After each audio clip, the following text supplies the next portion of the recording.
നമസ്കാരം. ലെമൺ മീഡിയയിലേക്ക് എല്ലാ പ്രേക്ഷകർക്കും സ്വാഗതം. ഞങ്ങൾ ഇന്ന് നിങ്ങൾക്ക് പരിചയപ്പെടുത്തുന്നത് രണ്ട് ജനകീയ ഡോക്ടർമാരെയാണ്. Doctor V Mohanan Nair, doctor Indiramma. രണ്ടുപേരും പതിറ്റാണ്ടുകളുടെ അനുഭവ സമ്പത്ത് പൊതു ആരോഗ്യ സംവിധാനവുമായി ബന്ധപ്പെട്ട് ഉള്ളവരാണ്. പൊതുജന ആരോഗ്യ രംഗത്ത് തങ്ങളുടെ സേവനം രണ്ടുപേരും ഇതിനോടകം തന്നെ നൽകിയിട്ടുണ്ട്. ഇപ്പോഴും സജീവമാണ് ആതുര സേവന രംഗത്ത് രണ്ട് ഡോക്ടർമാരും. ഒപ്പം ഡോക്ടർ വി മോഹനൻ നായർ തൻ്റെ വാക്കുകളിലൂടെ, എഴുത്തിലൂടെ, വരികളിലൂടെ നമ്മെ നിരന്തരം പ്രചോദിപ്പിച്ചുകൊണ്ടേയിരിക്കുന്നു. അതോടൊപ്പം ഇന്ദിരാമ്മയെ സംബന്ധിച്ച് വരകളിലൂടെ, മ്യൂറൽ ചിത്രങ്ങളിലൂടെ മനോഹരമായ ദൃശ്യാനുഭവമാണ് നമുക്ക് നൽകുന്നത്. ഡോക്ടർമാർക്ക് എന്താണ് പറയാനുള്ളത്? ഇന്നത്തെ സാഹചര്യത്തിൽ ആരോഗ്യ മേഖലയെക്കുറിച്ച്, അവരുടെ സ്വന്തം അനുഭവങ്ങളെക്കുറിച്ച്, യാത്രകളെക്കുറിച്ച്, വരയെക്കുറിച്ച് നമുക്ക് കേൾക്കാം വിശദമായി തന്നെ. എല്ലാ പ്രേക്ഷകർക്കും എൻ്റെ നമസ്കാരം. ഡോക്ടർ, ആദ്യമായിട്ട് ഈ ചോദിക്കാനുള്ളത് തന്നെ, ഇത് നല്ല തിരക്കുള്ളൊരു മേഖലയാണ് ഈ ആരോഗ്യ രംഗം. പ്രത്യേകിച്ച് ഡോക്ടർമാരെ സംബന്ധിച്ച് വിശ്രമമില്ല. ഇതിൻ്റെ ഇടയ്ക്ക് എങ്ങനെയാണ് ഈ ആദ്യമായിട്ട് ഈ ഒരു ചിത്രകലയിലേക്ക്, മ്യൂറൽ ചിത്രങ്ങളിലേക്ക് എത്തുന്നത്? എങ്ങനെയാണ്? മ്യൂറൽ ചിത്രകലയിലേക്ക് എത്തുന്നതിന് തൊട്ട് മുമ്പ് എനിക്ക് ഒരു അനുഭവം പറയാനുണ്ട്. എൻ്റെ ഒരു ക്ലാസ്മേറ്റ് തന്നെ, പ്രിയപ്പെട്ട ഒരു കൂട്ടുകാരി ക്യാൻസർ ബ്രസ്റ്റായിട്ട് മരിച്ചു. ആ ദിവസം രാത്രിയിൽ ഒരു 1-1:15 വരെ എനിക്ക് ഉറങ്ങാൻ പറ്റിയില്ല. പിന്നെ എപ്പോഴും പടം വരയ്ക്കുന്നത് ഇഷ്ടമായതുകൊണ്ട് ക്യാൻവാസും പെയിൻറ്റിങ്ങും എപ്പോഴും എൻ്റെ വീട്ടിൽ തന്നെ ഉണ്ടായിരുന്നു. അപ്പം ഞാൻ അന്ന് ഒരു ക്യാൻവാസ് എടുത്തിട്ട് തുടങ്ങിയതാണ് വര. അന്നാണ് ആദ്യമായിട്ട് ഞാനൊരു പടം വരച്ച് തുടങ്ങിയത്. നേരത്തെ സ്കൂളിലൊക്കെ പഠിക്കുമ്പോൾ ഞാൻ വരയ്ക്കാൻ ഇൻട്രസ്റ്റ് ഉണ്ടായിരുന്നു. ഞാൻ വളർന്നു വരുന്ന ആ പ്രായം അനുസരിച്ച് ഞാൻ പെൺകുട്ടികളുടെ പടങ്ങൾ, പാവാട ഉടുത്തതും ഹാഫ് സാരി ഉടുത്തതും സാരി ഉടുത്തതുമായിട്ട് എൻ്റെ വളർച്ചയുടെ ഓരോ സ്റ്റേജിലും ഞാൻ അങ്ങനത്തെ പടങ്ങളെല്ലാം ബുക്കിൻ്റെ പുറം താളുകളിലും ഒക്കെ വരയ്ക്കുമായിരുന്നു. പിന്നെ റെക്കോർഡുകൾ, പിന്നെ സെക്കൻഡ് ഗ്രൂപ്പ് എടുത്തത് കൊണ്ടും സുവോളജി എടുത്തതും എല്ലാം വരയ്ക്കാൻ വേണ്ടി മാത്രമായിരുന്നു അന്ന് ഡോക്ടർ ആവണം എന്നൊന്നും അറിഞ്ഞുകൂടാത്ത ഒരു സാഹചര്യത്തിൽ നിന്ന് വന്ന ആളാണ് ഞാൻ. പിന്നെ വരയുടെ ലോകത്ത് നിന്ന് പിന്നെ +2 അന്ന് പ്രീ ഡിഗ്രി ആയിരുന്നു. പ്രീ ഡിഗ്രി കഴിഞ്ഞതിന് ശേഷം ഫാത്തിമ കോളേജിൽ സുവോളജി എടുത്ത് വരയ്ക്കാൻ വേണ്ടി തന്നെ സുവോളജി എടുത്ത് പോയി. അവിടുന്ന് സുവോളജി എടുത്ത് പോയത് മെഡിസിന് പോകണം എന്നുള്ള ആഗ്രഹത്തോടു കൂടിയാണ്. എൻ്റെ ഒരു പ്രീ ഡിഗ്രി ക്ലാസ്മേറ്റ് MBBS പോയപ്പോൾ പുള്ളിക്കാരി എന്നോട് പറഞ്ഞു, ഇന്ദിര വരണം, എനിക്ക് എൻ്റെ വീട്ടിൽ നിന്ന് പ്രീ ഡിഗ്രി കഴിഞ്ഞിട്ട് MBBS പോകാമെന്ന് അറിയാൻ വയ്യാത്തൊരു കാലത്തായിരുന്നു ഞാൻ പ്രീ ഡിഗ്രിക്ക് പഠിച്ചത്. പക്ഷെ മറ്റേ കുട്ടിയുടെ അമ്മയും അച്ഛനും ടീച്ചേഴ്സ് ആയിരുന്നുകൊണ്ട് അവർക്ക് അറിയാമായിരുന്നു. അങ്ങനെ എൻ്റെ ഏറ്റവും അടുത്ത കൂട്ടുകാരി പോയി. ഇപ്പോൾ പുള്ളിക്കാരി ആലുവയിലുണ്ട്. അപ്പോൾ ആ ഒരു എഴുത്ത്, അന്ന് ഫോണില്ലല്ലോ, ലെറ്റർ, ആ ഒരു എഴുത്താണ് എന്നെ ഒരു ഡോക്ടറാവാൻ പ്രേരിപ്പിച്ചത്. അങ്ങനെ ആ വര അന്നേ ഉണ്ട് കൂടെ. പക്ഷേ MBBS ചേർന്നതിന് ശേഷം വരയെപ്പറ്റി പാടെ മറന്നു. ഞങ്ങൾക്ക് അത്രയും തിരക്കായിരുന്നു പഠിത്തത്തിലൊക്കെ. ഈ എൻ്റെ കൂട്ടുകാരിയുടെ മരണത്തോട് ചേർന്നാണ് ഞാൻ വരയ്ക്കാൻ തുടങ്ങിയത്. അതിനുശേഷം ചെറുതായിട്ട് വരയ്ക്കാൻ തുടങ്ങി. മ്യൂറൽ പെയിൻറ്റിലേക്ക് വന്നത് ഞങ്ങളുടെ തന്നെ ചടയമംഗലത്ത് തൊട്ടേ ഫാമിലി ഫ്രണ്ട് ആയിരുന്ന ഒരു ഗീത ടീച്ചർ മ്യൂറൽ വരയ്ക്കുമെന്ന് അറിഞ്ഞപ്പോൾ, ടീച്ചർ ഡോക്ടർ പേഷ്യൻ്റ് ആയിരുന്നു. അങ്ങനെ വീട്ടിൽ വന്ന് എന്നെ നിർബന്ധിച്ച് ഒരു പൂജയെടുപ്പിന് എന്നോട് പറഞ്ഞു, ഡോക്ടർ വന്നേ പറ്റുള്ളൂ, വരണം, നമുക്ക് തുടങ്ങാമെന്ന് പറഞ്ഞ് അങ്ങനെ എന്നെ നിർബന്ധിച്ച് കൊണ്ടുപോയി തുടങ്ങിയതാണ്. തുടങ്ങി ഒരു പടം പൂർത്തിയായതിനു ശേഷം അതാണ് മലയങ്കീഴ് അപ്പന് കൊടുത്തത്. അതിനുശേഷം എന്നോട് പറഞ്ഞു, വീട്ടിൽ വെക്കാനും ഒരു കൃഷ്ണൻ വേണ്ടേ. അങ്ങനെ വീട്ടിലേക്ക് ഒരു കൃഷ്ണനെ വരച്ചു. പിന്നെ ഒരു ഗണപതിയുടെ എടുത്തു. അങ്ങനെ ഒരു 2-3 പടം അവിടെ ടീച്ചറിൻ്റെ സഹായത്തോടു കൂടി ഞാൻ ചെയ്തു. അതിനുശേഷമാണ് കോവിഡ് വന്നതും. കോവിഡ് വന്നപ്പോൾ 2 മാസം അവധി എടുത്ത് ഗേറ്റൊക്കെ പൂട്ടി വീട്ടിൽ ഇരുന്നൊരു സമയം ഉണ്ടായിരുന്നു. 60 വയസ്സിന് മുകളിലുള്ളവരൊക്കെ പുറത്ത് പോവണ്ട എന്നൊക്കെ പറഞ്ഞപ്പോൾ ആ സമയത്ത് ഞാൻ തനിയെ വരച്ചാണ് കുറേ പടങ്ങൾ വരച്ചു. പിന്നെ പേഷ്യൻറ്റിനെ നോക്കി തുടങ്ങിയപ്പോൾ എങ്ങനെയെന്ന് വെച്ചാൽ, സമയം കിട്ടുമ്പോഴൊക്കെ ഒരു പേഷ്യൻറ്റിനെ നോക്കിയിട്ട് അകത്തേക്ക് പോകും. കിട്ടുന്ന സമയം മുഴുവൻ വരയിലേക്ക് അങ്ങ് പോയി. രാത്രി ആയാലും രാത്രി 12 മണിക്കൊക്കെ ഇരുന്ന് വരയ്ക്കുമ്പോൾ മേളിലോട്ട് കയറി ചെന്നില്ലേ, ഡോക്ടർക്ക് നാളെ ഓപ്പറേഷൻ ഇല്ലേ. അപ്പോൾ അങ്ങനെ ഡോക്ടറുടെ സപ്പോർട്ട് വളരെ ഉണ്ട്. മ്യൂറൽ പെയിൻറ്റിങ്ങിലേക്ക് ഉള്ള ഒരു പോക്കിൽ നമുക്ക് ഒരുപാട് കാര്യങ്ങൾ നോക്കണം. ഇറച്ചി മീനൊന്നും കഴിക്കാതെയും കത്തിയും നോക്കിയൊക്കെയാണ് അത് വരയ്ക്കാനിരിക്കുന്നത്. എപ്പോഴും കുളിച്ചപ്പോൾ ശരിക്കും ഒരു മീനോ വല്ലതും കഴിക്കുകയാണെങ്കിൽ അപ്പോൾ പോയി കുളിച്ചിട്ടേ വരയ്ക്കാനിരിക്കുള്ളൂ. ഒരു ദിവസം 4-5 തവണ കുളിച്ച ദിവസങ്ങളുണ്ട്. അങ്ങനെ അത്രയും സപ്പോർട്ട് വീട്ടിൽ നിന്നുണ്ടായിരുന്നു എന്നുള്ളതാണ് ഏറ്റവും പ്രധാനം. അത് കഴിഞ്ഞിട്ട് ആ വരയിലേക്ക് വന്നപ്പോഴത്തേക്ക് പിന്നെ നമുക്ക് വരയ്ക്കാതിരിക്കാൻ പറ്റാത്തൊരു സാഹചര്യം. ഞാൻ കുറേ വരച്ചു കഴിഞ്ഞേച്ച് പിന്നെ ഇപ്പോൾ തിരക്കിലേക്ക്, അതിൻ്റെ ഇടയിൽ ഞാൻ വീണു. കാലിൽ ഹിപ്പ് ഫ്രാക്ചർ ഉണ്ടായി. ഹിപ്പ് റീപ്ലേസ്മെൻറ്റ് കഴിഞ്ഞു. അതോടുകൂടി വരപ്പ് 4 മാസം കിടപ്പായിപ്പോയി. അപ്പോൾ വരയൊന്നും മുടങ്ങി. എന്നിട്ടും ഞാൻ എണ്ണീറ്റിരുന്ന സമയത്ത് പിന്നെ കുടവും കലമൊക്കെ കിട്ടിയതൊക്കെ പെയിൻറ്റ് ചെയ്തും വരയ്ക്കാൻ ചെറുതായിട്ട്, ഒരുപാട് ഇരിക്കാൻ പറ്റാത്തത് കൊണ്ട് കുറേശ്ശെ ചെയ്ത് വീണ്ടും വരയ്ക്കാൻ പറ്റുന്നിടത്തോളം വരച്ചു. ഇപ്പോൾ പിന്നെ തിരക്ക് കൂടിയപ്പോൾ ഹോസ്പിറ്റലിലെ തിരക്കൊക്കെ ഒരുപാട് കൂടുതൽ. നിംസിലും അനന്തപുരിയിലും പോകുന്നുണ്ട്. അതിൻ്റെ കൂടെ നെയ്യാർ മെഡിസിറ്റി പോകുന്നുണ്ടായിരുന്നു. കാലുവേദന വീണ്ടും വന്നപ്പോഴത്തേക്ക് അത് നിർത്തി. ഇപ്പോൾ ആ തിരക്കിൻ്റെ ഇടയിൽ എനിക്ക് വളരെ കുറച്ച് സമയം കിട്ടുന്നുള്ളൂ വരയ്ക്കാൻ. ഈ ആദ്യമായിട്ട് വരച്ച ചിത്രത്തെ കുറിച്ച് പറഞ്ഞല്ലോ, അത് ഏതായിരുന്നു ആ ചിത്രം? അതൊരു മരത്തിന്റെ പൊത്തില് ഒരു എന്താ ഇത്തിൽ ചെടി പോലെ ഒരെണ്ണം വന്നിട്ട് അതിൽ നിന്ന് കുറേ പൂക്കൾ, തണ്ടിൽ ഇങ്ങനെ പൂക്കൾ വിടർന്നു വരുന്നു, അതിൽ നിന്ന് പൂക്കൾ താഴോട്ട് വീണ് കൊഴിഞ്ഞു പോകുന്നു. നമ്മളൊക്കെ ജീവിച്ചിരിക്കുമ്പോൾ വിടർന്നു നിൽക്കുകയും കൊഴിഞ്ഞ് താഴോട്ട് പോകുന്ന ആ ഒരു സങ്കല്പത്തിനുള്ള ഒരു വളർച്ച, ഉയർച്ച, അങ്ങനെ ഒരു മനുഷ്യ ജീവിതം തന്നെയാണ് അതിൽ വരച്ചത്. അതിനുശേഷം ഇപ്പൊ ദൈവികമായിട്ടുള്ള ഒരു ഇതിൽ ഒരു അതാണ് കൂടുതൽ വരയ്ക്കാൻ പറ്റും. അപ്പൊ അതില് ഏതാണ് കൂടുതൽ എടുക്കുന്ന പ്രമേയം? ഇപ്പൊ കൃഷ്ണന്റെ കാര്യം പറഞ്ഞു, കൃഷ്ണനാണ് ഏറ്റവും കൂടുതൽ വരച്ചിട്ടുള്ളത്. കൃഷ്ണനാണ്. പിന്നെ ശിവനും പാർവതിയും കൂടെ ഉള്ളത് വരച്ചിട്ടുണ്ട്. പിന്നെ സുബ്രഹ്മണ്യ സ്വാമി മയിലിന്റെ പുറത്തിരിക്കുന്നത്, അങ്ങനെ കുറെ കാര്യങ്ങൾ. ടീച്ചറിന്റെ അടുത്തുനിന്ന് എന്തെങ്കിലും നേരം കിട്ടിയാൽ ഓടിപ്പോകുമായിരുന്നു. ടീച്ചറിനെ അനന്തപുരിയിൽ നിന്ന് വരുന്ന വഴിക്കാണ് ആകെ കൂടെ 1 മണിക്കൂറോ 1.5 മണിക്കൂറോ കിട്ടുന്നത്. ആ സമയത്ത് പോയിട്ട് അവിടുന്ന് എടുക്കാൻ പറ്റുന്ന ചിത്രങ്ങൾ എടുത്തിട്ട് കൊണ്ടുവന്നാണ് ഞാൻ വരയ്ക്കുന്നത്. കഴിവതും അവിടുന്ന്. പിന്നെ വേറെ ആരെങ്കിലും ഫ്രണ്ട്സ് ആരെങ്കിലും അയച്ചു തന്നാൽ അതൊക്കെ എടുത്തിട്ട് എൻ്റെ കയ്യിൽ നിന്നും കൂടെ ചേർത്ത് എൻ്റെ ഇഷ്ടത്തിനാണ് വരയ്ക്കുന്നത്. കാര്യം പണ്ടേ ചിത്രകാരിയാണ് എന്ന് പറഞ്ഞാൽ വളരെ വിചിത്രമെന്ന് തോന്നും. പിന്നെ MBBS ചേർന്നത് എന്തിന് എന്ന് അല്ലെങ്കിൽ പല കുട്ടികളോടും ചോദിച്ചാൽ പലരും പല അഭിപ്രായം പറയും. പക്ഷേ ഡോക്ടർ ഇന്ദിരയുടെ അടുത്ത് MBBS വരാനുണ്ടായ പശ്ചാത്തലം എന്താണെന്ന് ചോദിച്ചാൽ പുള്ളിക്കാരത്തി വളരെ നിഷ്കളങ്കമായിട്ട് പറയും, എനിക്ക് പടം വരയ്ക്കാൻ ഇഷ്ടമായതുകൊണ്ട് സുവോളജി എടുത്തു. അപ്പം സുവോളജിയിൽ ഒരുപാട് പടം വരയ്ക്കാം. അപ്പോൾ ശരിക്കും എനിക്കും പണ്ട് പിന്നെ ഇന്നത്തെ കുട്ടികളെ പോലെയൊന്നും അല്ല, ഈ മെഡിസിന് ചേരണമെന്ന് ആഗ്രഹമൊന്നും ഉണ്ടായിരുന്നില്ല. വലിയ എന്താ പറയുക, പിന്നെ ഡോക്ടർ ആവണം അങ്ങനെയുള്ള അംബിഷൻസ് ഒന്നുമില്ല. മാർക്ക് കിട്ടി, അന്ന് മാർക്കിൻ്റെ അടിസ്ഥാനത്തിലാണ് അഡ്മിഷൻ. മാർക്ക് കിട്ടി, അങ്ങനെ അങ്ങ് MBBS ചേർന്നു. അപ്പോൾ ഡോക്ടർ ഇന്ദിര പ്രീ ഡിഗ്രി കഴിഞ്ഞപ്പോൾ ഏറ്റവും കൂടുതൽ വരയ്ക്കാൻ പറ്റുന്നത് പിന്നെ സുവോളജി എടുത്താലാണ് എന്ന് തോന്നി വെച്ച് നേരെ സുവോളജി എടുത്ത് BSc ചെയ്തു. എന്നിട്ട് ഭാഗ്യത്തിന് ആ ബാച്ചിൽ BSc ചെയ്തെന്ന് എനിക്ക് തോന്നുന്നു ഒരാൾക്കേ മെഡിസിൻ മാത്രമേ മെഡിസിൻ. അങ്ങനെയാണ് ഞങ്ങൾ മെഡിക്കൽ കോളേജ് ആദ്യമായിട്ട് കാണുന്നത്. പിന്നീട് ശരിക്കും പറഞ്ഞാൽ ഞങ്ങളെ ഈവൻ വിവാഹമൊക്കെ തന്നെ ഞങ്ങൾ ഒരുമിച്ചൊരു ക്ലാസ്സിൽ പഠിച്ചുവെങ്കിലും ഒരു മെഡിക്കൽ കോളേജ് ക്യാമ്പസൊക്കെ വിട്ട് പോയി പിന്നെ ഒരു 1.5 വർഷം കഴിഞ്ഞതിന് ശേഷം പോയി പ്രപ്പോസ് ചെയ്ത് അറേഞ്ച്ഡ് മാരേജ് ആയിരുന്നു ഒന്ന്. അപ്പോൾ ഈ വരയ്ക്കുമെന്ന് എനിക്കറിയാം, പക്ഷേ എന്താ ഒരു ഇനേർട്ട് വരയൊന്നും ഇല്ല. മെഡിസിനിൽ വന്നപ്പോൾ സർജറി, പ്രത്യേകിച്ചും സർജറിയുടെ കഴിഞ്ഞപ്പോൾ വരേയില്ല. അങ്ങനെ എനിക്ക് ഒരു ക്ലാസ്മേറ്റിൻ്റെ ഒരു മരണം ഉണ്ടായ ഒരു ദിവസം പെട്ടെന്ന് പുള്ളിക്കാരത്തി ഒരു ദിവസം ഒരു വര വരച്ചു. അപ്പോൾ ദാറ്റ് ഈസ് ബ്യൂട്ടിഫുൾ. അപ്പോൾ അത് കഴിഞ്ഞതിന് ശേഷം പുള്ളിക്കാരത്തേക്ക് മ്യൂറലിൽ താല്പര്യമുണ്ട് എന്നൊരു ഇത് കണ്ടപ്പോഴത്തേക്ക് ഞങ്ങൾ ചടയമംഗലത്ത് പണ്ട് പ്രാക്ടീസ് ചെയ്യുന്ന സമയത്ത് ഞങ്ങളുടെ അവിടെ വളരെ ഫാമിലി ഫ്രണ്ടായിരുന്ന ഒരു ഗീത ഇവിടെ ട്രിവാൻഡ്രത്തുണ്ട്. ഷീസ് റണ്ണിങ് ഈ മ്യൂറൽ പെയിൻറ്റിങ്സ് ഒക്കെ പഠിപ്പിക്കുന്ന ഒരു നല്ലൊരു പേഷ്യൻ്റുമായിരുന്നു. അപ്പോൾ അവരുടെ ഫാമിലി മൊത്തം ഞങ്ങളുടെ പേഷ്യൻസ് ആയിരുന്നു. അപ്പോൾ ഇങ്ങനെ ഗീത ഭദ്രവീണ് അവിടെ പഠിപ്പിക്കുന്നുണ്ടെന്ന് അറിഞ്ഞേച്ച് ഞാൻ നിർബന്ധിച്ചാണ് ഇന്ദിരയെ തിരിച്ച് മ്യൂറൽ സൈഡിലോട്ട് വരയ്ക്കാൻ വിടുന്നത്. അപ്പോൾ അതിൽ we have no regrets because ശരിക്കും മ്യൂറൽ എന്ന് പറഞ്ഞാൽ നമുക്കൊക്കെ സങ്കല്പിക്കാൻ കഴിയില്ല. അത് ക്ഷമയുടെ നെല്ലിപ്പലക തകർന്നു പോകുന്ന തരത്തിലുള്ള ഒരു വരയാണ്. നിങ്ങൾ ഈ സാധാരണ ഒരു പെയിൻറ്റിങ്ങിൽ ഒരു പശ്ചാത്തലം ഇപ്പം നമ്മൾ കാണുന്നത് ഒരു മഞ്ഞ നിറമാണെങ്കിൽ ആ മഞ്ഞ നിറത്തിൽ കുറേ ബ്രഷ് സ്ട്രോക്സ് ആണ് കാണുന്നതെങ്കിൽ ആ ബ്രഷ് സ്ട്രോക്സ് മേ ബി ഒരു 5 മിനിറ്റോ 10 മിനിറ്റോ കൊണ്ട് പെർഫെക്റ്റായിട്ട് വരച്ച് തീർക്കാം. പക്ഷേ ഈ മ്യൂറലിൻ്റെ പശ്ചാത്തലത്തിൽ കാണുന്ന ആ ഓരോ കളറുകളും ലക്ഷക്കണക്കിന് കുത്തുകളാണ്, ഡോട്ട്സാണ്. അപ്പോൾ അത് തെറ്റാതെ ഈ ഡോട്ട്സ് ഇരുന്ന് ആ ഒരേ കളറിൽ ആ മിക്സിൽ ആ ഡോട്ട്സ് ഇട്ടെടുക്കുക എന്നൊക്കെ പറഞ്ഞത് ഭയങ്കരമായിട്ടുള്ള ക്ഷമ ആവശ്യമുള്ളതാണ്. അതിന് ഇന്ദിരയെ സംബന്ധിച്ച ഒരു പ്രശ്നമല്ല. കാര്യം എന്താണെന്ന് വെച്ചാൽ ഞാൻ കണ്ടിട്ടുള്ള സർജന്മാരിൽ ഏറ്റവും കൂടുതൽ എൻ്റെ വൈഫായോണ്ട് പറയുന്നതല്ല, I am talking as A professional, ഡോക്ടർമാരുടെ കൂട്ടത്തിൽ. അപ്പം ഡോക്ടേഴ്സിന് എസ്പെഷ്യലി സർജൻസിന് അത്യാവശ്യമുള്ള 2 കാര്യങ്ങൾ മനസ്സാന്നിധ്യവും രണ്ടാമത്തെ ക്ഷമയാണ്. അപ്പം പിന്നെ ക്ഷമയുടെ കാര്യത്തിൽ എനിക്ക് തോന്നുന്നു ഇന്ദിരയെ വെല്ലാണ്ട് സർജൻ ഇല്ല.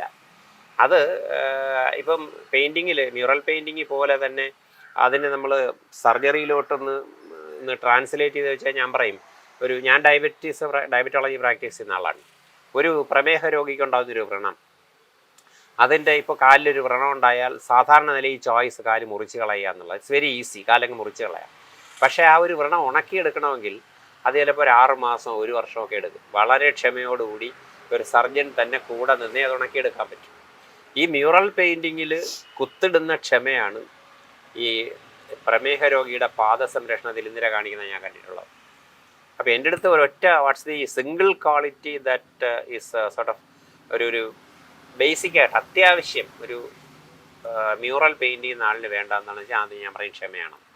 അത് ആവശ്യത്തിലധികം. വളരെ സൂക്ഷ്മതയും ശ്രദ്ധയും അർപ്പണ മനോഭാവമുള്ള ഒരു മേഖലയാണ് ആതുര സേവനം. അതെ. ഒരു കലയിലും അതുപോലെ തന്നെയാണ്. അപ്പോൾ അത് ഇവിടെ എത്രത്തോളം സഹായിച്ചു, ഇവിടുത്തെ ഈ ഡെഡിക്കേഷൻ അവിടെ എത്രത്തോളം, ഈ രണ്ടും കൂടെ എനിക്ക് ഏറ്റവും ഇഷ്ടമുള്ള പ്രൊഫഷനാണ് ഡോക്ടർ എന്നുള്ളത്. എനിക്ക് ശരിക്കും മറ്റുള്ളവർക്ക് എന്തെങ്കിലും ചെയ്തു കൊടുക്കുക എന്നുള്ളതൊരു അത് ജനറൽ ആശുപത്രിയിലും എവിടെയൊക്കെ ഇരുന്നിട്ടുണ്ട്. ESIയിലായാലും ഗവൺമെൻറ് ഹോസ്പിറ്റലിൽ, ഗവൺമെൻറ് ആശുപത്രിയുടെ ഡിസ്പെൻസറികളിലും അല്ലാതുള്ള ആശുപത്രിയിലും ഒക്കെ ഞാൻ ഇരുന്നിട്ടുണ്ട്. അവിടെ എല്ലാം വളരെ നല്ല സേവനമാണ് എനിക്ക് ചെയ്യാൻ പറ്റിയിട്ടുള്ളത്. ആളുകളുടെ അകമഴിഞ്ഞ പഞ്ചായത്തിൽ നിന്നൊക്കെ ഒരുപാട് സഹായം എനിക്ക് ചെയ്ത് തന്നിട്ടുണ്ട്. തിരുവല്ലത്താണ് ഞാൻ ഏറ്റവും കൂടുതൽ ഇരുന്നിട്ടുള്ളത്. അവിടുത്തെ പഞ്ചായത്തിൽ നിന്ന് എനിക്ക് എന്ത് ആവശ്യപ്പെട്ടാലും അവർ നമുക്ക് തരുമായിരുന്നു. അവിടുത്തെ ആളുകൾ ഇപ്പോഴും എന്നെ തിരക്കി വരുന്നുണ്ട്. അങ്ങനെ ഞാൻ എല്ലായിടത്തും ഇരുന്നിടത്തെല്ലാം നല്ല എനിക്ക് എൻ്റെ മനസ്സിന് സന്തോഷത്തോടു കൂടിയാണ് ജോലി ചെയ്തത്.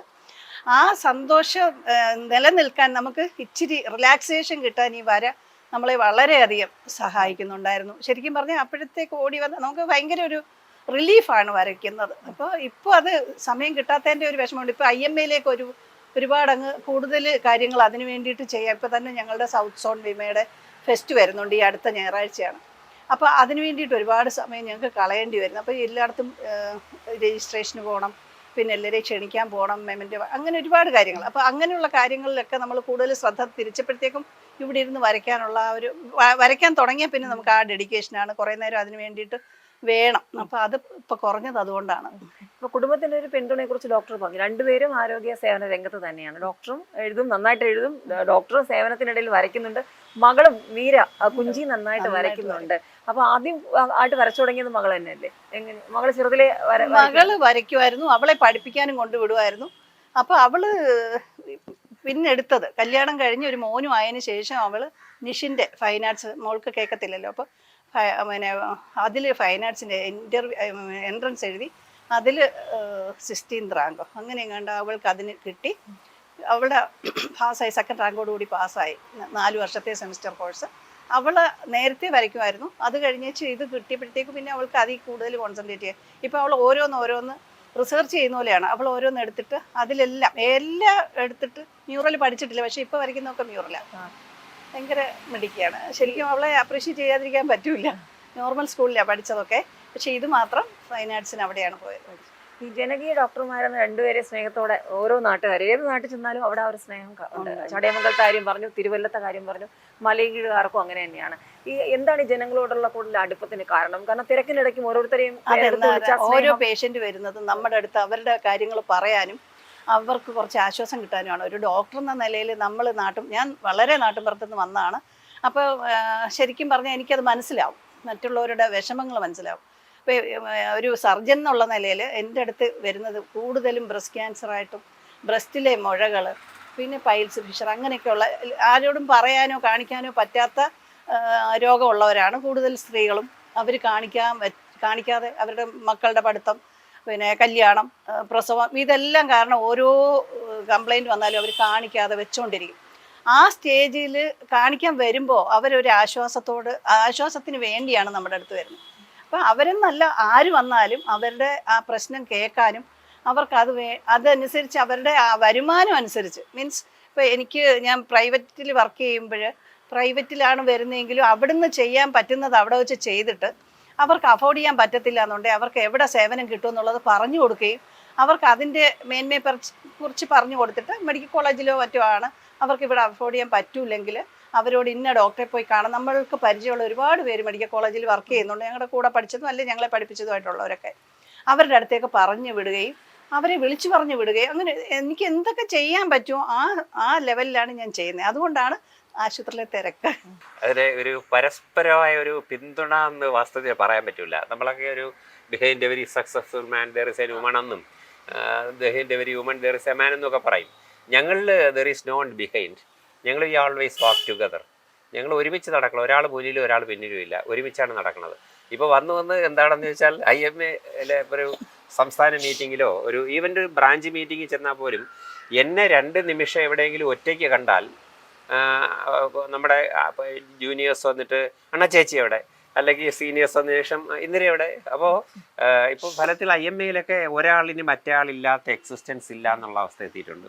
പിന്നെ ഈ പറഞ്ഞതുപോലെ ഞങ്ങളുടെ സ്വഭാവം ബേസിക്കലി അടിസ്ഥാനപരമായി ഡയമെട്രിക്കലി ഓപ്പോസിറ്റായ സ്വഭാവങ്ങളാണ്. അപ്പോൾ ഓപ്പോസിറ്റായ സ്വഭാവമാണ് എപ്പോഴും ഒരുമിച്ച് പോകുന്നത്. കാരണം വെച്ചാൽ എനിക്ക് പിന്നെ എനിക്ക് ദേഷ്യം വരുമ്പോൾ പിന്നെ ആ ദേഷ്യത്തിന് സബ്മിസീവായിട്ടായിരിക്കും ഇന്നലെ പെരുമാറുക. ഇന്ദിരയ്ക്ക് ദേഷ്യം വരുമ്പോഴത്തേക്കും ഞാൻ സബ്മിസീവ് ആയി കൊടുക്കും. രണ്ടാളും കൂടെ ദേഷ്യം വന്നാലാണ് പ്രശ്നം വരുന്നത്. പിന്നെ ഇതുവരെ അത് ഒരു വ്യക്തിപരമായ ചോദ്യം ചോദിച്ചുകൊണ്ട് പറയുന്നതാണ്, ഞങ്ങൾക്ക് ഇൻഡിപെൻഡൻ്റായ സിംഗിളായ ഒരു ബാങ്ക് അക്കൗണ്ട് ഇല്ല. എവിടെയൊക്കെ ബാങ്ക് അക്കൗണ്ട് ഉണ്ടോ അതെല്ലാം ഏതർ ഓർ സർവൈവർ അങ്ങനെയുള്ള ബാങ്ക് അക്കൗണ്ട്സേ ഉള്ളൂ. ഒരു ഈവനെ സിംഗിൾ പൈയുടെ എന്താ പറയുന്നത് വ്യക്തിപരമായ ചിലവുകളില്ല. രണ്ടാളും അറിയുന്നതല്ലാത്തുള്ള ഒരു ചിലവുമില്ല. രണ്ടാളും അറിയാത്ത ഒരു കാര്യവുമില്ല. അത് മേ ബി പ്രയാസമായിരിക്കും, പക്ഷെ അതങ്ങനെ പ്രാക്ടീസ് ചെയ്ത് ഇങ്ങനെയായി. ഒരു വീട് വയ്ക്കുന്ന ഈ പൈസ ഒന്നും ഇല്ലാത്ത സമയത്താണ് വീട് വയ്ക്കുന്നത്. വീടിൻ്റെ പിന്നെ നമ്മളിപ്പോൾ ഈ ഷൂട്ട് ചെയ്യുന്ന സ്ഥലം നിൽക്കുന്ന വീട്, ആ വീടിൻ്റെ അവസാന ഘട്ടമായപ്പോഴത്തേക്കും കയ്യിൽ ഒരു പൈസയില്ല. ആ അവസരത്തിൽ കഴുത്തിലുണ്ടായിരുന്ന കെട്ടുതാലി ഒഴികെയുള്ള എല്ലാ സാധനങ്ങളും എല്ലാ ഓർണമെൻറ്റ്സും എൻ്റെ കയ്യിൽ അഴിച്ചു തന്നിട്ടുണ്ട്. പിന്നെ ഇതുവരെ എന്താ പറയുക ഒരു സാരി ആയാലും ഓർണമെൻറ്റ്സ് ആയാലും ഒന്നും ഷി ഹാസ് നെവർ ഡിമാൻഡഡ്. ഒരിക്കൽ പോലും പുള്ളിക്കാരത് യാതൊന്നും ഡിമാൻഡ് ചെയ്തിട്ടില്ല. പിന്നെ ഡിമാൻഡ് അവസരം ഞാൻ ഉണ്ടാക്കിയിട്ടും ഇല്ല എന്നുള്ള വേറെ കാര്യം. നിർബന്ധിച്ച് വാങ്ങിപ്പിക്കുകയാണ് ചെയ്യുന്നത്. അപ്പോൾ അതുകൊണ്ട് ഈ പറഞ്ഞ പോലെ ഇപ്പോൾ ഒരു എനിക്ക് തോന്നുന്നത് തിരിച്ചു നോക്കുമ്പം it's very difficult. But still യങ്സ്റ്റേഴ്സിനൊക്കെ കുറച്ച് വിചിത്രമായിട്ട് തോന്നും. കാരണം 5 വർഷം അല്ലെങ്കിൽ 10 വർഷം ഒരുമിച്ച് ജീവിച്ചു എന്നൊക്കെ പറഞ്ഞ് ഫേസ്ബുക്കിലൊക്കെ ഭയങ്കര ആഘോഷമൊക്കെ ആളുകൾ ഇടുന്ന കാണാം. നമ്മളിപ്പോൾ 41 വർഷമാകുന്നു. അപ്പോൾ ഇതിനിടയിൽ ഒന്നും തോന്നാതിരിക്കുന്നതിൻ്റെ കാര്യം എന്താണെന്ന് വെച്ചാൽ ഒരു വിട്ടൊരു ചിന്തയില്ല. ഇറ്റ്സ് ആസ് എ യൂണിറ്റ്, രണ്ടാളും കൂടെ ഒരുമിച്ചൊരു യൂണിറ്റ്. അപ്പോൾ പിന്നെ അത് പരത്തി പറയാതെ എളുപ്പം ഒരു ഒറ്റ വാചകത്തിൽ പറഞ്ഞാൽ ഞാൻ ചായ കുടിക്കുന്ന ആളാണ്, ഇന്ദിര കോഫി ആണ് ആള്. പക്ഷെ ഇന്ദിര ഇവിടെ വന്നതിന് ശേഷം ചായയായി 2. അത് കഴിഞ്ഞ് മലയും കീഴുകാരനായതുകൊണ്ട് എന്തു വന്നാലും ഉടനെ തന്നെ കൃഷ്ണ എന്ന് വിളിക്കുന്ന ആളാണ് ഞാൻ. പിന്നെ ഇന്ദിരയാണെങ്കിൽ അവരുടെ ക്ഷേത്രത്തിൻ്റെ തൊട്ട് പുറകിലാണ് വീട്. ശിവനെ എന്ന് വിളിക്കുന്ന ആളാണ് ഇന്ദിര. ഇപ്പം ഇന്ദിര വിളിക്കുന്നത് കൃഷ്ണ എന്നാണ്, ഞാൻ വിളിക്കുന്നത് ശിവനെ എന്നാണ് പലപ്പോഴും. അപ്പോൾ അത് എത്രമാത്രം ഈ വ്യക്തിത്വങ്ങൾ മറ്റൊരാളിലേക്ക് കടന്നു കയറുന്നു, how far people can sort of നമ്മുടെ ജീവിതത്തിനെ ഇൻഫ്ലുവൻസ് ചെയ്യാൻ പറ്റും എന്നുള്ളതിൻ്റെ ഒരു തെളിവായിട്ടാണ് ഞാൻ അതിനെ കാണുന്നത്. ഈ സ്ത്രീ എന്നുള്ള നിലയ്ക്ക് ഒരുപാട് കാര്യങ്ങൾ ഒരേ സമയം ചെയ്യുന്നവരാണ് പലരും. ഇപ്പോൾ ഡോക്ടർ തന്നെ പറഞ്ഞു, മക്കൾക്ക് വേണ്ടി കുടുംബത്തിന് വേണ്ടി പലരും ആരോഗ്യം പോലും മറന്ന് മാറ്റിവെച്ച് ചെയ്യുന്നു. അവസാനം ഒരുപാട് കോംപ്ലിക്കേഷൻ വരും. അപ്പോൾ ഈ സ്ത്രീകളോട് കൊടുക്കാനുള്ള ഒരു ഉപദേശം എന്താണ്? സ്ത്രീകളോട് കൊടുക്കാനുള്ള ഉപദേശം എന്ന് പറഞ്ഞാൽ എന്തെങ്കിലും വന്നാൽ കുടുംബത്തിന് വേണ്ടി മാറ്റി വെക്കുന്ന ഒക്കെ വേറെ, അപ്പം തന്നെ ആരെയെങ്കിലും ഒരു ഡോക്ടറെ കണ്ടുപിടിച്ച് അവരുടെ ആരോഗ്യത്തെ പറ്റി അവരുടെ ആരോഗ്യം ശരിയാക്കിയതിന് ശേഷം വേണം കുടുംബത്തിന് വേണ്ടി. നമ്മൾ വല്ല എന്താ ഭിത്തി ഉണ്ടെങ്കിലല്ലേ ചുവരുണ്ടെങ്കിലല്ലേ ചിത്രം വരയ്ക്കാൻ പറ്റൂ എന്നുള്ള ആറ്റിറ്റ്യൂഡാണ് എനിക്ക് പറയാനുള്ളത്. അത് തന്നെയാണ് എപ്പോഴും നമ്മളെല്ലാം മാറ്റി വെച്ചേച്ച് നമുക്കിപ്പോൾ വേണ്ട, ഇച്ചിരി കഴിയട്ടെ, അത് ചെയ്യരുത്. എല്ലാവർക്കും അടുത്ത് പോയി പറയാൻ നമ്മുടെ കുടുംബ ഡോക്ടർ തന്നെ കാണുമായിരിക്കും ആരെങ്കിലും, അവരോടെങ്കിലും പോയി തുറന്ന് പറയുക. യാത്രകൾ ഔദ്യോഗിക ജോലിയുടെ ഭാഗമായിട്ടും അല്ലാതെയൊക്കെ യാത്ര ചെയ്യാറുണ്ട്. യാത്ര ഇഷ്ടമുള്ള ആൾ കൂടിയാണ്. അപ്പോൾ ഈ എഴുത്തിൻ്റെ ലോകത്ത്, വരയുടെ ലോകത്ത് ഇനി എന്തൊക്കെയാണ് ചെയ്യാൻ ആഗ്രഹിക്കുന്നത്? ശരിക്കും പറഞ്ഞ് എനിക്ക് ഇനി ഒരു ജന്മം ഉണ്ടെങ്കിൽ ഒരു സർജനായിട്ട് തന്നെ, അതും മെഡിക്കൽ കോളേജിൽ തന്നെ വർക്ക് ചെയ്യണം എന്ന് പറഞ്ഞാൽ നമുക്ക് ജനറൽ ആശുപത്രിയിലൊക്കെ വർക്ക് ചെയ്യുമ്പോഴത്തേക്കും നമുക്ക് ഇഷ്ടമുള്ള എല്ലാം അങ്ങ് ചെയ്യാവുന്ന ഒരു സാഹചര്യത്തിലല്ല. ഒരുപാട് പേഷ്യൻ്റ് വരും. അപ്പോൾ ഒരുപാട് പേഷ്യൻ്റ് വരുമ്പോൾ നമുക്ക് എല്ലാം ചെയ്യാൻ പറ്റൂല. മറ്റേതാണെങ്കിൽ എമർജൻസി ഒക്കെ വരുമ്പോഴത്തേക്കും നമുക്ക് എന്തും ചെയ്യാനുള്ള ആ ഒരു സൗകര്യവും സമാധാനവും, ബാക്കി കുറേ കൂടെ സൂപ്പർ സ്പെഷ്യാലിറ്റിയൊക്കെ ചെയ്തും അങ്ങനെ ഒരു സർജനാണ് ഏറ്റവും ഇഷ്ടം. അതിൻ്റെ കൂടെ ഇപ്പോഴത്തെ ആഗ്രഹം എന്ന് പറഞ്ഞാൽ എനിക്കിപ്പോൾ കാലിൻ്റെ പ്രശ്നമുണ്ട്. ഇല്ലായിരുന്നു ഞാൻ ഇച്ചിരി തിരുവാതിരയൊക്കെ കളിക്കണമെന്നും. കൊച്ചിലെ തിരുവാതിര പഠിച്ചിട്ടുണ്ട്. എൻ്റെ വീട്ടിലായിരുന്നു പണ്ട് പഴയ പത്തായപ്പര അതിനകത്തായിരുന്നു നമ്മളുടെ വീട്ടിൽ തിരുവാതിര പഠിപ്പിക്കുന്നത്. അപ്പോൾ അങ്ങനെയൊക്കെ പഠിച്ചിട്ടുള്ളത് തിരുവാതിരയ്ക്ക് ഇഷ്ടമാണ്. പക്ഷേ ഇപ്പോഴത്തെ സാഹചര്യത്തിൽ എനിക്കത് പറ്റൂല.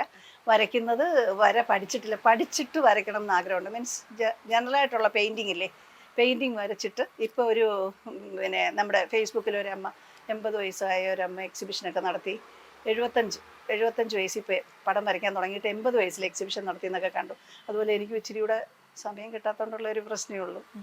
ഈ പുതിയ തലമുറയ്ക്ക് മെസ്സേജുകൾ അവർക്ക് വിരൽത്തുമ്പിൽ വിസ്മയങ്ങളും അത്ഭുതങ്ങളും അറിവൊക്കെ ഉണ്ട്. പക്ഷെ എങ്കിലും ഒരു തലമുറയോട് പറയാനുണ്ടെന്ന് എപ്പോഴെങ്കിലും തോന്നിയിട്ടുള്ള ഒരു കാര്യം ഇപ്പോൾ പറയുന്നെങ്കിൽ എന്തായിരിക്കും അത്? ശരിക്കും പറഞ്ഞാൽ നമുക്ക് കുറേ ക്ഷമ വേണം.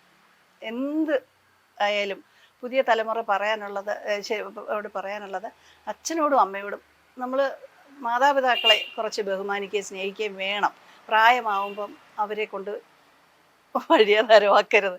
ശരിക്കും ഇടയ്ക്കിടയ്ക്ക് അവരെ ഒന്ന് വിളിക്കുകയോ അവരോട് ശരിക്കും സ്നേഹമുണ്ട്, നമ്മൾ നിങ്ങളുടെ ഒപ്പം ഉണ്ട് എന്നുള്ളത് കാണിക്കാനെങ്കിലും അവർ ആ ഒരിത് വേണം. അപ്പം ചോദിക്കും, നിങ്ങൾക്ക് നേരമില്ലാത്ത നിങ്ങൾ അങ്ങനെ കൊടുത്താലല്ലേ നിങ്ങൾക്ക് കിട്ടുള്ളൂ, കൊടുക്കുന്നതേ കിട്ടുള്ളൂ. പക്ഷെ നമ്മൾ ആ തിരക്കിൻ്റെ ഇടയിൽ നമ്മളെ കൊണ്ട് ചെയ്യാൻ പറ്റുന്നതിൻ്റെ മാക്സിമം നമുക്ക് നമ്മുടെ കുട്ടികൾക്ക് ചെയ്തിട്ടുണ്ട്. ഓരോ അച്ഛനും അമ്മയും ജീവിക്കുന്ന അവരവരുടെ മക്കൾ. ഇപ്പം ലക്ഷ്മി തന്നെയാണെങ്കിലും മോനെ കൊണ്ട് നടന്ന് അവന് കിട്ടുന്ന സമ്മാനങ്ങളൊക്കെ അതുപോലെയാണ് നമ്മളും അവർക്കൊക്കെ കിട്ടുന്നതൊക്കെ. അതുപോലെ ഓരോ മക്കൾക്ക് വേണ്ടിയാണ് ഓരോ അച്ഛനും അമ്മയും ജീവിക്കുന്നത്. അപ്പോൾ അതുകൊണ്ട് അവരുടെ ജീവിതം ജീവിച്ചോട്ടെ, നമ്മളത് ഇടപെടരുത്. അതുപോലെ പുതിയ കുട്ടികൾ ജീവിച്ച് വരുമ്പോൾ അവർക്കറിയാം, അവർക്ക് നല്ല വിഷനുണ്ട്, അവരവരുടെ കാര്യങ്ങൾ തീരുമാനിച്ച് സ്വയമായിട്ട് തീരുമാനം എടുക്കാൻ കഴിവുള്ളവരാണ്. അതിന് നമ്മളെ കൊണ്ട് എന്ത് സപ്പോർട്ട് ചെയ്ത് കൊടുക്കാമോ അത് നമ്മൾ ചെയ്തു കൊടുക്കുക. പുതിയ കുട്ടികൾ ശരിക്കും പറഞ്ഞാൽ ഭയങ്കര ഒരുപാട് തരത്തിലുള്ളവരാണ് ഇപ്പം. അവർ ഈസി ഗോയിങ്, അവർക്കൊന്നും കൂടുതൽ ബുദ്ധിമുട്ട് അറിയാവുന്ന കുട്ടികൾ കുറവാണ് ഇപ്പം. ശരിക്കും പറഞ്ഞാൽ മെഡിക്കൽ കോളേജിലും ഒക്കെ ആണെങ്കിൽ നാട്ടിൻപുറത്തുനിന്ന് വരുന്ന കുട്ടികൾ ഇപ്പോൾ കുറവാണ്. അതനുസരിച്ചുള്ള വ്യത്യാസങ്ങളും ഉണ്ട്. ശരിക്കും പറഞ്ഞാൽ ഒരു തലത്തിൽ ഇപ്പം തന്നെ നമുക്ക് ഓരോ തരത്തിലെടുത്ത് നോക്കിയാൽ, ഞാൻ നിംസിലൊക്കെ വർക്ക് ചെയ്യല്ലേ, കുറേ കുട്ടികൾ ഭയങ്കര നല്ലതാണ്. ഇപ്പോഴും ആ ഒരു വെളിയിലൊക്കെ പഠിച്ചിട്ട് വരുന്ന കുട്ടികളൊക്കെ ഭയങ്കര നല്ല കുട്ടികളും ഉണ്ട്.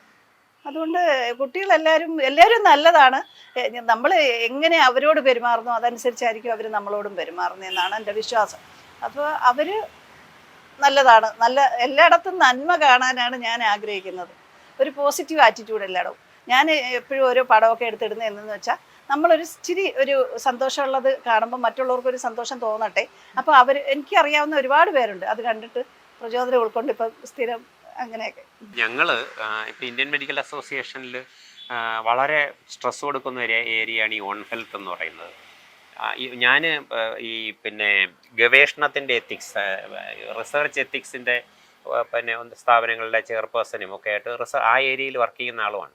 അപ്പോൾ ICMR റിസർച്ച് എത്തിക്സ് ICMR ഗൈഡ് ലൈൻസിൻ്റെ പ്രിയാമ്പിളിൽ പറഞ്ഞിരിക്കുന്ന ഒരു വാചകമുണ്ട്. നമ്മൾ ഈ ഭൂമുഖത്ത് ജീവിക്കുന്ന കോടാനുകോടി ജീവികളിൽ ഒരിനം ജീവി മാത്രമാണെന്നും ഈ കോടാനുകോടി ജീവികളിൽ മറ്റ് ജീവികളൊന്നും നമുക്ക് തരാത്തത്രയും ഭീഷണി ആ ജീവികൾക്ക് നമ്മൾ കൊടുക്കുന്നു എന്നുള്ള തിരിച്ചറിവിലായിരിക്കണം ഗവേഷണമെന്ന് ICMR ഗൈഡ് ലൈൻസിൻ്റെ പ്രിയാമ്പിളിൽ പറയുന്നുണ്ട്. നമ്മൾ ഓരോരുത്തരും മനസ്സിലാക്കേണ്ടത് അതാണ്. നമ്മളാരും ഭീഷണിപ്പെടുത്തുന്നില്ല. ഈ പ്രകൃതിയോ പ്രകൃതിയിലുള്ള മറ്റ് ജീവജാലങ്ങളോ ഒന്നും നമ്മളെ ഭീഷണിപ്പെടുത്തുന്നേയില്ല. അവരവരുടെ നിലനിൽപ്പിന് വേണ്ടിയിട്ടുള്ള ആഹാരം വേണമെങ്കിൽ വേട്ടയാടുന്നു, മൃഗങ്ങളായില്ല, അതിനപ്പുറം ഒന്നും ചെയ്യും. നമ്മളാണെങ്കിലോ, നമ്മൾ മനുഷ്യവംശം എന്ന് പറയണത് ഇപ്പൊ എല്ലാവർക്കും, എല്ലാ ജീവജാലങ്ങൾക്കും ഭൂമിക്ക് തന്നെ ഇന്നത്തെ ഭീഷണി മനുഷ്യവംശമാണ്. അത് തന്നെയാണ് ശരിക്കും പറഞ്ഞ മനുഷ്യവംശമാണ് ഭീഷണി. അല്ലെ, ഇപ്പൊ തന്നെ ആനകളും അല്ലെ പുലികളും ഒക്കെ ഇറങ്ങുന്നു എന്ന് പറഞ്ഞു. വനം നശിപ്പിക്കുന്നത് കൊണ്ട് അവരുടെ ആഹാരം അവരുടെ ആവാസ വ്യവസ്ഥയിൽ നമ്മൾ കടന്നു കയറും. അപ്പൊ അതുകൊണ്ട് ഈ വൺ ഹെൽത്ത് എന്ന് പറയുന്ന കോൺസെപ്റ്റ് ഇറ്റ് ഈസ് ഗ്രേറ്റ്. ഞാൻ പറഞ്ഞില്ല, ഞങ്ങള് വാത്സല്യം എന്ന് പറയുന്ന ഒരു ക്യാൻസർ അവയർനെസ് ആൻഡ് ഡിറ്റക്ഷൻ്റെ കുറേ ക്യാമ്പുകൾ ഞങ്ങൾ കോവിഡിന് മുമ്പ് 19 ക്യാമ്പ് തുടങ്ങി. IMA നിയമം തുടങ്ങിയിട്ട് 6 വർഷമായുള്ളൂ. അത് തുടങ്ങി ആദ്യത്തെ വർഷം തന്നെ 19 ക്യാമ്പ് നടത്തി കഴിഞ്ഞപ്പോഴാണ് കോവിഡ് വന്നത്. 20 കോവിഡ് വന്ന് പിന്നെ 2 വർഷം ഒന്നും നടന്നില്ല. പിന്നെ ഇപ്പം നമ്മൾ വീണ്ടും അത് റീസ്റ്റാർട്ട് ചെയ്ത് 31 ക്യാമ്പായി. ഓരോ നാട്ടിൻപുറങ്ങളിൽ ചെന്നിട്ട് അവിടെയുള്ള ആളുകളെ ഓരോ റെസിഡൻസ് അസോസിയേഷനോ എന്തെങ്കിലും വഴി, അല്ലെങ്കിൽ NGO അസോസിയേഷൻ, അങ്ങനെ ഏതെങ്കിലും ആളുകളെ സമീപിച്ച് അവർ അറേഞ്ച് ചെയ്യുന്നിടത്ത് ഒരു 25 പേര് ആണെങ്കിൽ ഞാനായിരിക്കും ഒരു സർജൻ എന്നുള്ള നിലയിൽ, ലേഡി സർജൻ എന്നുള്ള നിലയിൽ. അല്ലാതെ എക്സാമിൻ ചെയ്യാൻ സമ്മതിക്കൂല. അപ്പോൾ ഞാനത് അവരെ എക്സാമിൻ ചെയ്യാൻ ആദ്യം ഞങ്ങളുടെ നിയമം IMA ആരെങ്കിലും ഒരാൾ ജനറലായിട്ട് ക്യാൻസറിനെ പറ്റിയും പിന്നെ ക്യാൻസർ ബ്രസ്റ്റിനെ പറ്റിയും ഒരു ക്ലാസ് എടുക്കും. ആ ക്ലാസ് നടക്കുന്നതിൻ്റെ ഇടയിൽ കൂടെ ഞങ്ങൾ ഓരോരുത്തരെയായിട്ട് വിട്ട് ഞാൻ എക്സാമിൻ ചെയ്യും. അവർക്ക് എങ്ങനെ സെൽഫ് എക്സാമിനേഷൻ പറഞ്ഞു കൊടുക്കും. ഒരു ക്യാൻസർ വന്നാൽ നമ്മൾ എങ്ങനെയാണ് തിരിച്ചറിയുന്നതെന്നും എങ്ങനെയാണ് അത് എക്സാമിൻ ചെയ്യേണ്ടതെന്നും ഞാൻ പറഞ്ഞു കൊടുക്കും. അങ്ങനെ ഒരു പ്രോജക്റ്റ് ഞങ്ങൾ വാത്സല്യം എന്നുള്ള പേരിൽ നിയമത്തിൽ തുടങ്ങി. അത് പിന്നെ നാഷണൽ ലെവലിൽ അവർ ഏറ്റെടുത്തായിരുന്നു. ഇപ്പം നാഷണൽ ലെവലിൽ വിമൻസ് വിങ് ഇല്ലാതായി. ഇതിപ്പോൾ നാട്ടുമ്പുറത്തൊക്കെ 20 പേരാ ക്യാമ്പിൽ പങ്കെടുത്താൽ ആ 20 പേര് വഴി 2000 പേരിൽ മെസ്സേജ് എത്തത്തക്കൊണ്ടാണ് ചെയ്യണത്. അവരെ സെൽഫ് എക്സാമിനേഷൻ പഠിപ്പിച്ച് വിടുകയും അവർ ചെന്ന് ഇപ്പോൾ കുടുംബശ്രീയിലെയോ അയൽക്കൂട്ടങ്ങളിലെയോ ഒക്കെ 5 പേരെ കിട്ടിയാൽ അവരെ പഠിപ്പിച്ച് വിടും. അവർ പോയി താഴോട്ട് പഠിപ്പിക്കും. അപ്പം അതൊരു ഒരു ഒരു ഒരു മൂവ്മെൻ്റായിട്ട് ഞങ്ങൾ വളരെ എന്താ പറയുക ഹൃദയത്തിൽ ചേർത്ത് കൊണ്ട് നടക്കുന്ന കാര്യമാണ്. അപ്പം ഞങ്ങൾക്ക് അത് വലിയൊരു ക്യാൻസർ ഡിറ്റക്ഷനും അവയർനെസ്സും കൊടുക്കാന്ന് പറഞ്ഞാൽ ഇപ്പം ഏറ്റവും കൂടുതൽ ഒരു മാസത്തെ ഒരു 3 കേസെങ്കിലും എനിക്ക് പോസിറ്റീവ് കേസ് കിട്ടാറുണ്ട്. എത്രയോ വർഷം കൊണ്ട് 10-40 വർഷം കൊണ്ട് ലേഡീസിനെ എക്സാമിൻ ചെയ്യുന്ന ഒരു ഡോക്ടർ എന്നുള്ള നിലയിൽ ഞാൻ ചെയ്തിട്ടുള്ളതിൻ്റെ അത്രയും ക്യാൻസർ ഡിറ്റക്ഷൻ ഒരു പക്ഷേ കേരളത്തിലാരും ഒരു ലേഡി ഡോക്ടർ എന്നുള്ള നിലയിൽ ചെയ്ത് അത്രയും പ്രാക്ടീസ് ചെയ്യുന്നത് കൊണ്ടും പല ആശുപത്രി ജോലി ചെയ്യുന്നത് കൊണ്ടും ഗവൺമെൻറ് ആശുപത്രികളിൽ ജോലി ചെയ്തത് കൊണ്ടും ഒക്കെ ഒരുപാട് കേസസ് ആണ്. നമ്മൾ ഈ കേരളം നമ്പർ 1 എന്നുള്ള ഒരു ധാരണ പൊതുവിൽ എല്ലായിടത്തും ആരോഗ്യ മേഖലയെ പറ്റി പറയുന്നുണ്ട്. അത് അതിൻ്റെ എന്താ പറയുക രക്ഷാകർത്തൃ അല്ലെങ്കിൽ പിതൃത്വം ഏതെങ്കിലും ഒരു രാഷ്ട്രീയ പാർട്ടിക്കോ ഒരു മുന്നണിക്കോ ഒന്നും അവകാശപ്പെടാൻ കഴിയില്ല. കാരണം as back as in 50s രാജഭരണകാലത്ത് 50ക്കൊക്കെ മുമ്പിലുള്ള രാജഭരണകാലത്ത് തന്നെ നമ്മളെ കേരളം ഒരു ഇന്ത്യയിലെ തന്നെ ഒരു വേറിട്ട പ്രദേശമായിരുന്നു. അപ്പം അവിടം മുതൽ ഇങ്ങോട്ടുള്ള മാത്രമല്ല പലപ്പോഴും ഞാൻ പറഞ്ഞിട്ടുണ്ട് ആരോഗ്യ മേഖലയ്ക്ക് പുറത്തുള്ള ആരോഗ്യനിദായകങ്ങളായ ഘടകങ്ങൾ ലൈക്ക് വളരെ ശക്തമായൊരു വിദ്യാഭ്യാസ സമ്പ്രദായം, സ്ത്രീ വിദ്യാഭ്യാസം, പിന്നെ കർഷക തൊഴിലാളികൾ സംഘടന അവരുടെ പൊതുവിതരണ സമ്പ്രദായം, ഇങ്ങനെയൊക്കെയുള്ള ഒരുപാട് കാര്യങ്ങൾ നമ്മുടെ ആരോഗ്യ മേഖലയ്ക്ക് കോൺട്രിബ്യൂട്ട് ചെയ്തിട്ടുണ്ട്. അപ്പോൾ ഇപ്പോഴും പക്ഷേ നമ്പർ 1 പറയുന്നതിന് എന്നോട് ചോദിച്ചാൽ ഞാൻ പറയുന്നത് പേപ്പറിൽ മാത്രമേ ഉള്ളൂ. We are not number 1 anymore. ഇപ്പം നമ്മൾ നമ്പർ 1 അല്ല. നമ്മുടെ സമീപസ്ഥ സംസ്ഥാനമായ തമിഴ്നാട് കഴിഞ്ഞ 3 ദശകങ്ങളിൽ ആരോഗ്യ മേഖലയിൽ ഉണ്ടാക്കിയ മുന്നേറ്റം, കുതിച്ചുകയറ്റം നോക്കിയാൽ നമ്മൾ ഒരു ആദ്യത്തെ 70 കൊല്ലങ്ങളിലുണ്ടാക്കിയ മുന്നേറ്റം അവർ കഴിഞ്ഞ 30 കൊല്ലം കൊണ്ട് തമിഴ്നാട്ടിൽ ഉണ്ടാക്കിയിട്ടുണ്ട്. ഈ 2000 ആ കാലഘട്ടത്തിലൊക്കെ ഞാൻ ദേശീയ റിവ്യൂ മീറ്റിങ്സിനൊക്കെ പോകുമ്പോൾ നമ്മൾ വളരെ തല ഉയർത്തി പിടിച്ചിരിക്കും. അടുത്തിരിക്കുന്ന തമിഴ്നാട്ടിലുള്ള നമ്മുടെ ബ്രദർ വളരെ സബ്ഡ്യൂഡായിട്ട് സൈലൻ്റ് ആയിട്ടിരിക്കും. ഇപ്പോൾ നേരെ തിരിച്ചാണ്. ഇപ്പോൾ ഉള്ള റിവ്യൂ മീറ്റിങ്ങുകളിൽ പോകുമ്പോൾ തമിഴ്നാട് അവരുടെ അച്ചീവ്മെൻറ്റ്സ് ഒക്കെ പറയുമ്പോഴത്തേക്കും പലപ്പോഴും കേരളത്തിൽ നിന്ന് പോകുന്ന ഉദ്യോഗസ്ഥന്മാർക്ക് തല കുനിച്ചിരിക്കേണ്ടി വരുന്ന പൊതുജനാരോഗ്യം എന്ന് പറയുന്ന ആ കോൺസെപ്റ്റ് നമ്മുടെ മലയാളിയുടെ മനസ്സിൽ നിന്ന് ഫാസ്റ്റായിട്ട് ഡിസപ്പിയർ ചെയ്തുകൊണ്ടിരിക്കുക. ആളുകൾക്ക് ഇപ്പോൾ ചികിത്സ, അതായത് ത്രിതല ഒരു തൃതീയ ലെവലിലുള്ള അല്ലെങ്കിൽ അതിന് മുകളിലുള്ള ലെവലിലുള്ള വലിയ ആശുപത്രികളാണ് ആരോഗ്യത്തിൻ്റെ നിദാനം എന്നുള്ള ഒരു വികലമായ സങ്കല്പം മലയാളികളുടെ മനസ്സിൽ വന്നുപോയി. വ്യക്തി ശുചിത്വവും പരിസര ശുചിത്വവും കൊതുക് നിയന്ത്രണവും ഈ ഇങ്ങനെയുള്ള രോഗനിയന്ത്രണവും ഒക്കെ അടിസ്ഥാനമായ ഒരു ആരോഗ്യ സങ്കല്പ മലയാളി വളരെ പെട്ടെന്ന് ഇങ്ങനെയുള്ള tertiary care or quaternary care ചികിത്സയിലേക്ക് മാറുകയാണ്. അപ്പോൾ അതിൽ ചികിത്സാ ചെലവ് വർദ്ധിക്കുന്നു. ഇൻഷുറൻസിന് വലിയ ശക്തമായൊരു നെഗറ്റീവായ സ്വാധീനം അതിൻ്റെ മുകളിലുണ്ട്. അതിൽ തന്നെ ഈ ഫൈനലി ചോദ്യത്തിൻ്റെ മറുപടി എയിംസ് എന്നോട് ചോദിച്ചാൽ ഞാൻ പറയും എയിംസ് കേരളം എന്ന് പറയുന്നത് ഒരു നീണ്ട ഗ്രാമമോ നഗരമോ ആണ്. ഇവിടെ പാറശാല മുതൽ കാസർഗോഡ് വരെ സഞ്ചരിച്ചാൽ നമുക്ക് ആന്ധ്രാപ്രദേശിലോ അല്ലെങ്കിൽ ബീഹാറിലോ കാണുന്ന വല്ല ഗ്രാമങ്ങളൊന്നുമില്ല. അപ്പോൾ ഇവിടെ നമുക്ക് സാധാരണ നിലയിൽ ഒരു 2.8 or 3 കിലോമീറ്റർ റേഡിയസിനകത്തൊരു ആരോഗ്യ സ്ഥാപനമുണ്ട് എല്ലായിടത്തും. പിന്നെ നമുക്ക് ഒരു നേരത്തെ തന്നെ ഉണ്ടായ ഒരു പ്രാഥമിക ആരോഗ്യ കേന്ദ്രങ്ങൾ, അതിന് മുകളിൽ താലൂക്ക് ആശുപത്രി, ജില്ലാ ആശുപത്രി, അങ്ങനെ ഒരു ശരിക്കുള്ള ഒരു ഗതാഗത സംവിധാനമുണ്ട്. അതുകൊണ്ട് if at all an AIIMS comes വന്നാൽ അത് ഇപ്പോൾ ആരോഗ്യ സംവിധാനങ്ങൾ താരതമ്യേന കുറവായ ഒരു മേഖലയിൽ വേണം വരേണ്ടത്. തീർച്ചയായും. ഒന്ന്. രണ്ടാമത്തത് പാർശ്വവൽക്കരിക്കപ്പെട്ട ജനവിഭാഗങ്ങൾ താമസിക്കുന്ന ധാരാളം പ്രദേശങ്ങളുണ്ട്. അവർക്ക് വേണ്ടി ഒരുപാട് ആരോഗ്യ മേഖല ഒരുപാട് ചിലവാക്കുന്നുണ്ടെങ്കിലും നമ്മൾ കാണുന്നതെന്നാണ് അവരുടെ ആരോഗ്യ സൂചികകളിൽ കാര്യമായ ഒരു വ്യത്യാസവും വന്നിട്ടില്ല. നമുക്കിപ്പോൾ തിരുവനന്തപുരം നഗരത്തിലെ ആരോഗ്യ സൂചികകൾ വെസ്റ്റേൺ യൂറോപ്യൻ കൺട്രീസിന് സമമാണ് എന്ന് നമുക്ക് വീമ്പിളക്കാമെങ്കിൽ ഒരുപക്ഷെ ഇന്നും നമ്മൾ കോടാനുകോടി രൂപ ചിലവാക്കിയിട്ടുള്ള ഈ മേഖലകളിൽ ആദിവാസി ആ മേഖലകളിൽ ചെന്നാൽ അവിടുത്തെ ഇന്നത്തെ ആരോഗ്യ സൂചികകൾ ഇന്നും ഒരുപക്ഷെ സബ് സഹാറൻ ആഫ്രിക്കൻ കൺട്രീസിന് സമമാണ്. അപ്പോൾ അതുകൊണ്ട് അവർക്ക് കൂടുതൽ സേവനങ്ങൾ ഉറപ്പാക്കുന്ന ഇപ്പം അഡ്മിഷൻ്റെയൊക്കെ കാര്യത്തിൽ വരുമ്പോൾ എയിംസ് വരുമ്പം നാച്ചുറലി അഡ്മിഷൻ്റെയൊക്കെ ഇഷ്യൂസ് വരുന്നു. അപ്പം അക്സസിബിളായ എല്ലാവർക്കും എത്തിപ്പെടാവുന്ന രാഷ്ട്രീയമായ കാഴ്ചപ്പാടുകൾക്കപ്പുറം ജനങ്ങളുടെ ആവശ്യത്തിന് ഉതകുന്ന, ആവശ്യത്തിന് പ്രയോറിറ്റി കൊടുക്കുന്ന ഒരു സ്ഥലത്തായിരിക്കണം എയിംസ് വരേണ്ടത്. ഒന്ന്. രണ്ടാമത് ഇപ്പോൾ നമ്മളിപ്പോൾ അങ്ങനെ ചോദിച്ചാൽ നാച്ചുറലി ഞാൻ പറയാൻ പോകുന്ന ചോയ്സ് തിരുവനന്തപുരം ആയിരിക്കില്ല, കോഴിക്കോടായിരിക്കില്ല, ഈവൻ എറണാകുളവും ആയിരിക്കില്ല. കാരണം തിരുവനന്തപുരത്ത് നമുക്ക് റീജിയണൽ ക്യാൻസർ സെൻ്റർ ഉണ്ട്, ഒരു സെൻറ്റർ ഓഫ് എക്സലൻസ് ആയ ശ്രീത്ര ഇൻസ്റ്റിറ്റ്യൂട്ട് ഉണ്ട്, ആദ്യ പ്രീമിയർ ഇൻസ്റ്റിറ്റ്യൂട്ട് എന്ന് പറഞ്ഞ മെഡിക്കൽ കോളേജ് ഉണ്ട് തിരുവനന്തപുരത്ത്. കോഴിക്കോട് എടുക്കുകയാണെങ്കിൽ കോഴിക്കോട് മെഡിക്കൽ കോളേജ് ഉണ്ട്. കോഴിക്കോട് വളരെ കൂടുതൽ ഈ പറഞ്ഞ പോലെ കോർപ്പറേറ്റ് അല്ലാതെയും നോൺ കോർപ്പറേറ്റും കോർപ്പറേറ്റും ധാരാളം സ്വകാര്യ ആശുപത്രികളുണ്ട്. അപ്പം ആളുകൾക്കുള്ള ചികിത്സയുടെ ആക്സസ് ആണ് ഇഷ്യൂ എങ്കിൽ ഈ രണ്ട് നഗരങ്ങളും നാച്ചുറലി ഔട്ടാവുന്നു. അതല്ല ഇനി നമ്മൾ നോക്കുന്നത് ഈ മറ്റ് ജനവിഭാഗങ്ങളുടെ ആക്സസ് ആണെന്ന് ചോദിച്ചാൽ ഈ രണ്ട് സ്ഥലങ്ങളിൽ ഈ പറയുന്ന കാര്യങ്ങളൊന്നുമില്ല. അതുകൊണ്ട് may be go for A place where ഇപ്പോൾ ആക്സസ് ഇല്ല, മെഡിക്കൽ കെയർ വളരെ ശോച്യമാണ്. ഈവൻ ആലപ്പുഴ ഒരു ചോയ്സ് ആയിരിക്കും. ബിക്കോസ് ഒരു വളരെ കോസ്റ്റൽ ഏരിയ, നീണ്ട കോസ്റ്റൽ ഏരിയ ഉള്ള കാര്യമായ ആരോഗ്യ സംവിധാനങ്ങളൊന്നും ഇല്ലാത്തൊരു ജില്ല. ടു സം എക്സ്റ്റെൻറ്റ് തൃശ്ശൂർ കൂട്ടാൻ കഴിയില്ല, കാരണം തൃശ്ശൂരും മെഡിക്കൽ കോളേജും ബാക്കിയൊക്കെ ഉള്ളതാണ്. അപ്പോൾ അങ്ങനെയുള്ള ഒരു സ്ഥലത്തിനെ എടുത്ത് ഈ സ്ഥലങ്ങൾക്ക് വേറൊരു അഡ്വാൻറ്റേജ് ഇവിടെ ഉണ്ട്. എയിംസ് എന്ന് പറഞ്ഞാൽ വളരെ കൂടുതൽ ഏരിയ ഒക്കെ വേണ്ട ഒരു സ്ഥാപനമാണ്. അതിനത്രയും യോഗ്യമായ ലഭ്യമായ സ്ഥലം കിട്ടണം. ആ സ്ഥലത്ത് ഡെവലപ്പ് ചെയ്തതിന് ശേഷം ഈ നമ്മളെ അതിൻ്റെ ഒറ്റ ചുരുക്കി പറഞ്ഞാൽ കേരളത്തിൽ കഴിഞ്ഞ കുറേ കൊല്ലം കൊണ്ട് വളരെ വികലമായൊരു സംവിധാനമുണ്ട്.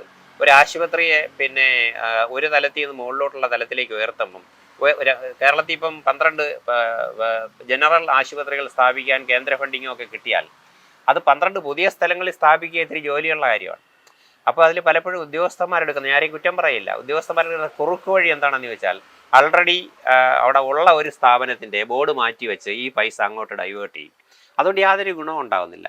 അപ്പോൾ എയിംസ് എന്ന് പറഞ്ഞാൽ നമുക്ക് കിട്ടുന്നൊരു വലിയൊരു അവസരമാണ്. ആ അവസരത്തിൽ ഈ മാതിരി ഒരു സംവിധാനങ്ങളും ഇല്ലാത്ത ഒരു ജില്ലയിൽ ടോട്ടലി ഫ്രം സ്ക്രാച്ചസ് എന്ന് പറയുന്ന പോലെ ശൂന്യതയിൽ നിന്ന് കെട്ടിപ്പടുക്കുന്നത് പോലെ ഒരു സ്ഥാപനം ഉണ്ടാക്കിയെടുത്ത് അവിടെ ആളുകൾക്ക് ആക്സസ് ഉണ്ടാക്കിയാൽ അതായിരിക്കും നേട്ടം.